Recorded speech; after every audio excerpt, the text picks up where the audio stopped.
అమ్మా చూసావు కదా, అవకాశం దొరికితే చాలు ఆ అనన్య ఎలా నిన్ను బ్యాట్ చేయాలని చూస్తూ ఉంటుందో. అన్నయ్య, వదిన సంగతి సరే, ఇంతకీ ప్రమాదం జరిగిన చోట సరిగ్గా అదే సమయానికి పిన్న అక్కడ ఏం చేస్తుంది? దామని, ఏంటి ఏం మాట్లాడుతున్నావు?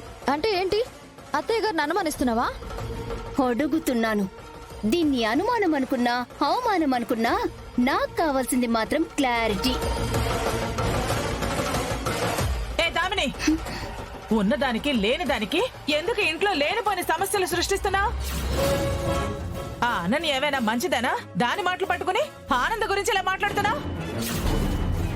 చూడు దామిని, ఇలా చెప్పుడు మాటలు వింటూనే నువ్వింతవరకు చాలా తప్పులు చేస్తూ వచ్చావు. ఇంకా చాలు, ఇప్పటికైనా మారితే బాగుంటుంది. బ్రో, అసలు ఏంటి మీరు? ఈ ఇంట్లో నా మాటకు అసలు విలువే ఇవ్వరా ఎవరు?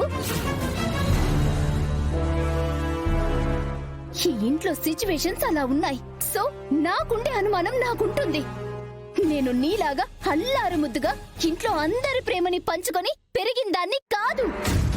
నష్టజాతకురాలని ఎక్కడో వదిలేస్తే పెరిగిన దాన్ని.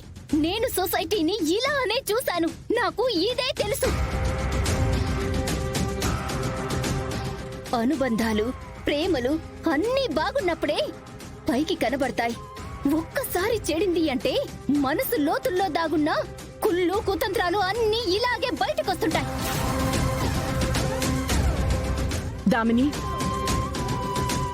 ఎందుకమ్మా ఇలా తప్పుగా ఊహించుకుంటున్నావు? నిన్ను చూసిన సమాజమే ప్రపంచమంతా ఉందని ఎలా అనుకుంటున్నావు? నువ్వు ఈ ఇంటి బిడ్డవమ్మా, మా బిడ్డవి. నీకెందుకు మేము అన్యాయం చేయాలని చూస్తాం?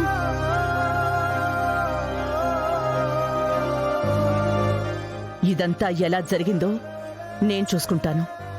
అంతవరకు కాస్త ఓపిగ్గా ఉండమ్మా. తప్పుగా ఏం ఊహించుకోవద్దు. అక్క, దామిని లోపలికి తీసుకెళ్ళు. రామ్మా.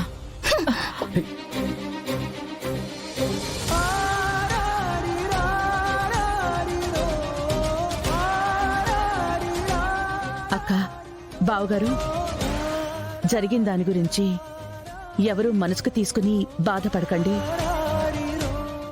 ఇందులో దామిని తప్పేమీ లేదు. దామిని మనసు పాడు చేయాలని కావాలని ఇదంతా ఆ అనన్య జరిపిస్తోంది. అది నాకు స్పష్టంగా అర్థమవుతోంది. నేను కనుక్కుంటాను.